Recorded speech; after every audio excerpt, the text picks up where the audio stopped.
Okay, hello everybody. Today I'm going to be reading from Hart Crane's Complete Poems and Selected Letters. It's the Library of America edition, and I'm going to be reading the first poem, or rather the first section of Hart Crane's work, The Bridge, and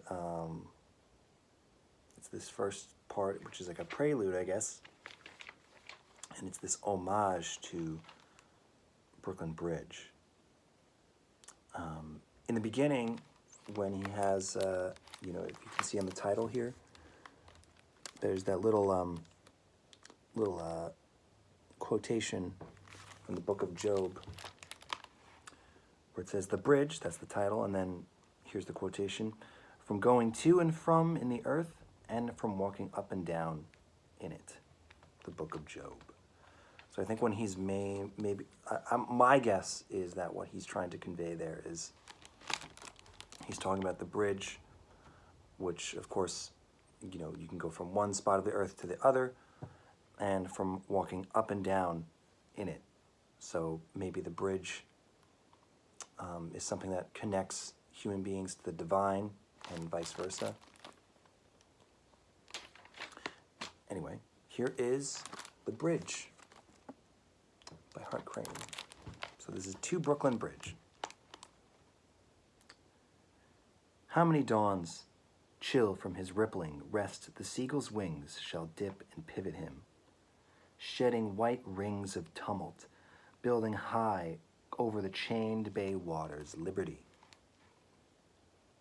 Then, with inviolate curve, forsake our eyes as apparitional as sails that cross some pages of figures to befoul the way, till elevators drop us from our day. I think of cinemas, panoramic slights, with multitudes bent towards some flashing scene, never disclosed, but hastened to again, foretold to other eyes on the same screen. And thee, across the harbor, silver-paced as though the sun took step of thee, yet left some motion ever unspent in thy stride, implicitly thy freedom staying thee. Out of some subway scuttle, cell, or loft, a bedlamite speeds to thy parapets, tilting there momentarily, shrill shirt ballooning, a jest falls from the speechless caravan. Down wall, from girder into street noon leaks, a rip-tooth of the sky's acetylene. All afternoon, the cloud-flown derricks turned, thy cables breathe the North Atlantic's still. And obscure as that heaven of the Jews, thy guerdon, accolade thou dost bestow of anonymity time cannot raise, vibrant reprieve and pardon thou dost show. O harp and altar of the Furies fused, how could mere toil align thy choiring strings? Terrific threshold of the prophet's pledge, prayer of pariah, and the lover's cry. Again the traffic lights that skim thy swift, unfractioned idiom, immaculate sigh of stars beating thy path, condense eternity. And we have seen night lifted in thine arms. Under thy shadow by the piers I waited. Only in darkness is thy shadow clear. The city's fiery parcels all undone, already snow submerges an iron year. O sleepless as the river under thee, vaulting the sea, the prairie's dreaming sod, unto us lowliest sometimes sweep, descend, and of the curved ship lend a myth to God.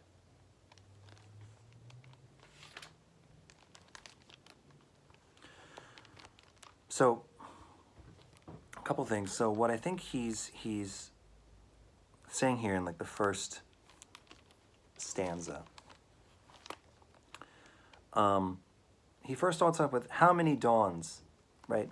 So it's kind of like the first part of a question that really never never gets answered. Like, how many dawns?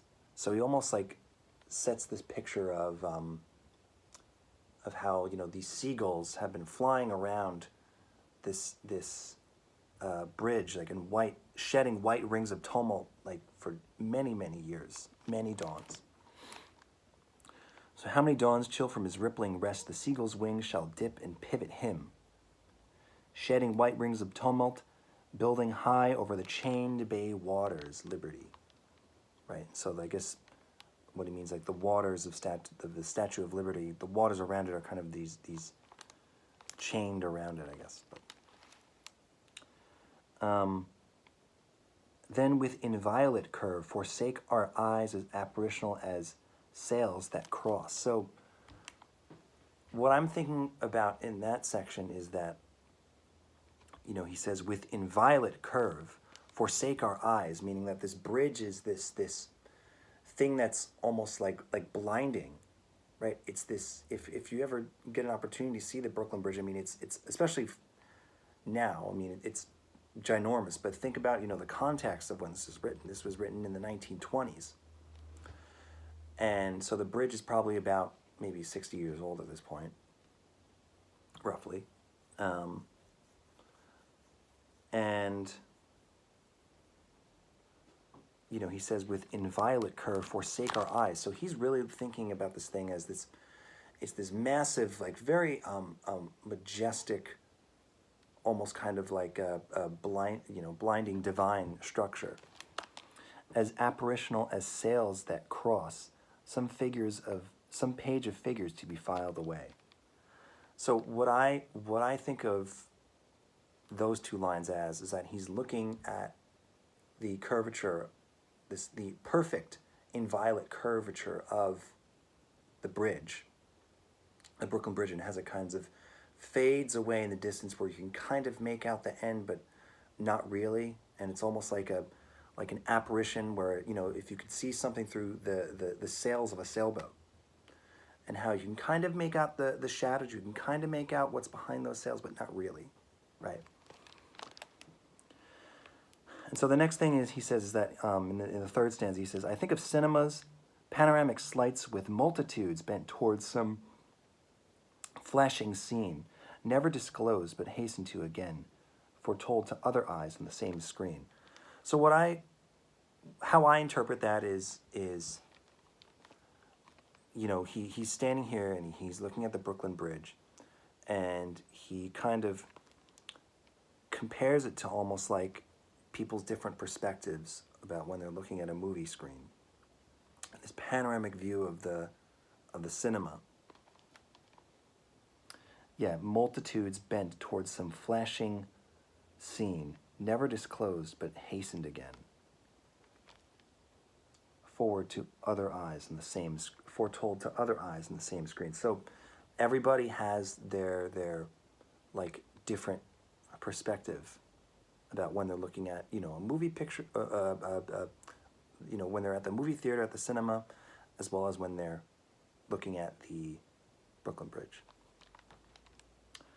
And I actually like this. So here he's kind of, he's like, here he starts to really like personify the bridge. And when he says, and thee, right, so the bridge is the subject now, and thee, across the harbor, silver paced as though the sun took step of thee, yet left some motion ever unspent in thy stride. So with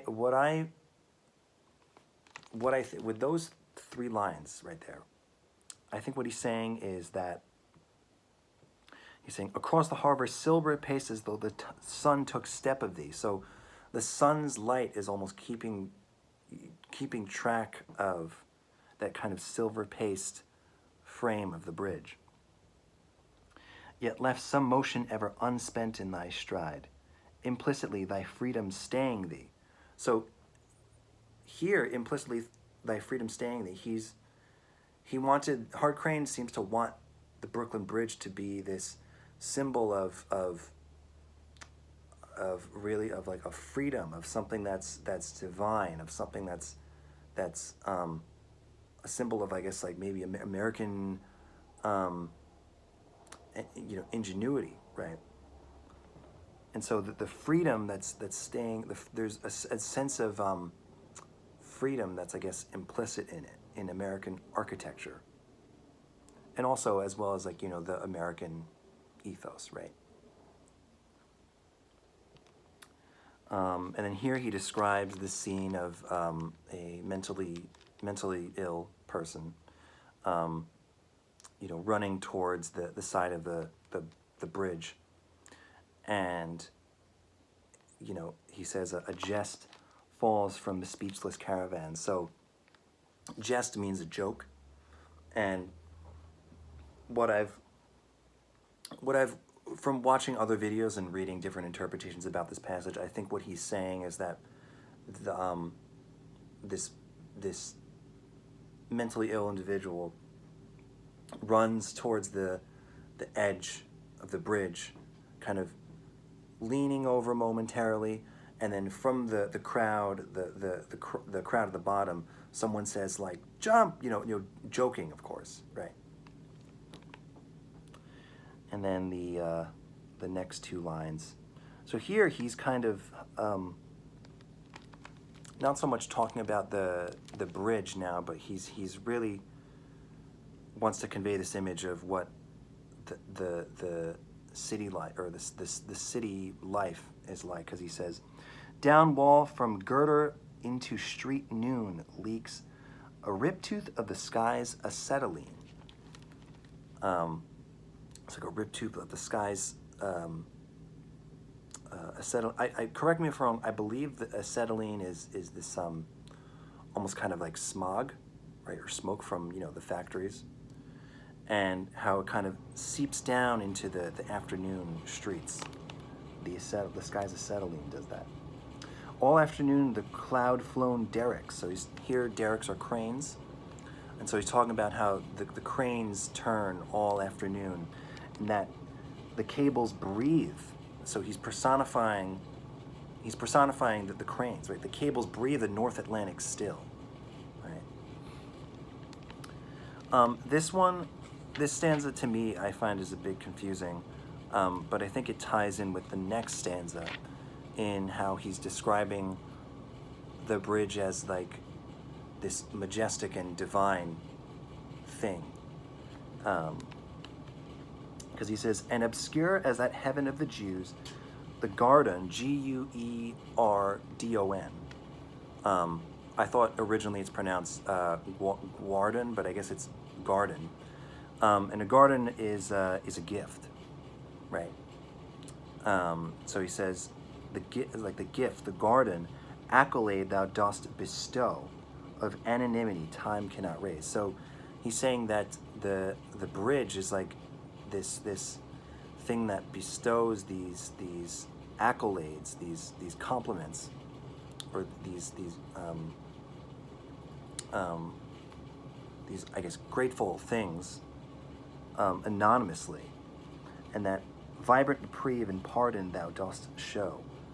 And so the bridge also allows like forgiveness, right? Pardon, you think of in religion, like there's offering us reprieve, pardon of our sins, right? And so here I think he's describing, meaning that the bridge acts as this thing that it's this gift that it's this gift that bestows these anonymous things to us, while also pardons us, I guess, of our sins. Maybe, I'm not really sure. That's probably not the best interpretation, but anyway, let's move on. If anyone in the comments wants to clarify what the 7th stanza means, I'd be happy to respond. Anyway, the next stanza, this one I think is pretty clear, where he says, O harp and altar of fury fused, how could mere toil align thy choiring strings, terrific threshold of the prophet's pledge, prayer of Parian, the lover's cry. So he's saying that the bridge is this lover's cry, this prayer of pariah, the prophet's pledge, right? So it's this thing, you know, you think of prophets, they foresee things, foreseeing the future. The prayer of the pariah, it's this thing that we've all been hoping for, right? The lover's cry, it's this thing that we've been longing to love for, thing that we've been longing to have or to obtain. The thing that is, as like the prophet says, the prophet's pledge, the thing that we've been waiting for all this time, almost like, you know, Christ, like the Messiah, right? And he's comparing the bridge to, he says, "Oh, harp and altar." So the harp is like the cables of the bridge, and the altar is like the actual surface that the cars drive on. And he says, "How could mere toil align thy choiring strings?" And again, you have this image of like how it's like this big musical instrument, but specifically it's a harp. You know, you think of the sound, what's like, you know, what's the way that I interpret this is like, what is the sound of a harp? It's very obviously it has like this beautiful sound, but also you would think of harp as almost like maybe it could convey like this dreaminess. You know, harp is the way that I think of a harp and how it's used is that it's usually used when you're wanting to convey music that's like very dreamy, very like lushful, transcendent, right? And so what he's saying here is like, you know, he kind of, like he says, he's there's like the choiring strings, right? It's the Brooklyn Bridge is this big musical instrument. And he says like how mere toil could just walk through it. So here's this majestic thing, and he's saying how could just mere toil under the sun, right? To me, I think of Ecclesiastes, you know, where he says like in Ecclesiastes it talks about, well, all is vanity, everything is toil. I have to refresh my memory and go back to Ecclesiastes, but you know, he's that to me echoes Ecclesiastes, where he's talking about how mere toil could align the choiring strings. So just mere work and mere toil is aligning this thing that is just so majestic and so beautiful. And then the next stanza, "Again the traffic lights that skim thy swift, unfractioned idiom, immaculate sigh of stars, beating thy path, condense eternity." And so what he means there is how the traffic lights of the cars skim thy swift, unfractioned idiom. So you can think of how, if it's at night, you know, if you're looking at the bridge at night and you're seeing the traffic lights, or the traffic lights are the lights of so many automobiles crossing the bridge, and it's this immaculate sigh of stars, like a sigh, like almost like a sigh of relief maybe. And the lights from the automobiles make this beaded path, and everything that what Hart Crane is thinking about, that image of just looking at the Brooklyn Bridge and seeing those cars, those immaculate sigh of stars, as he put it, beads the path of the Brooklyn Bridge, and that is where eternity is all condensed into one. It's a really beautiful, beautiful image. "Under thy shadow by the piers I waited." So now he's writing from the first person now. "Under thy shadow by the piers I waited, in darkness is thy shadow clear, the city's fiery parcels all undone." So I've read somewhere in a video, I forgot the YouTuber's name, but someone said in another YouTube video that the city's fiery parcels are the city's windows, right? Like the lights from all the little buildings, the apartment buildings and the skyscrapers. "The city's fiery parcels all undone, already snow submerges an iron year." So already snow submerging an iron year. You think maybe like an iron year, the iron of the architecture of the city life. Snow like submerging, so this was probably in the middle of winter, I would assume. And then finally, the last stanza of the poem. O sleepless as the river under thee, vaulting the sea, the prairie's dreaming sod. So,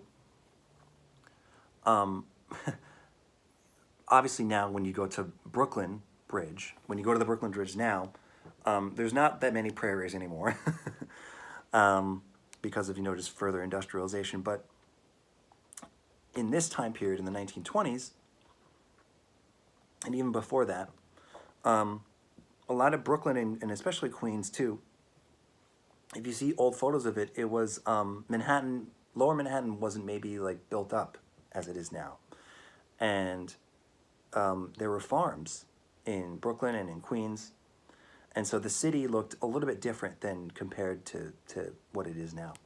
And so what he says is vaulting the sea. So the bridge, again, that inviolate curve that was alluded to, that was mentioned earlier in the poem, he's saying like that inviolate curve that just vaults the sea. It goes over the sea, over the prairie's dreaming sod. Vaulting the sea, the prairie's dreaming sod, unto us. And so here he's almost like pleading with the bridge. Unto us lowliest sometimes sweep, descend, and of the curved ship lend a myth to God.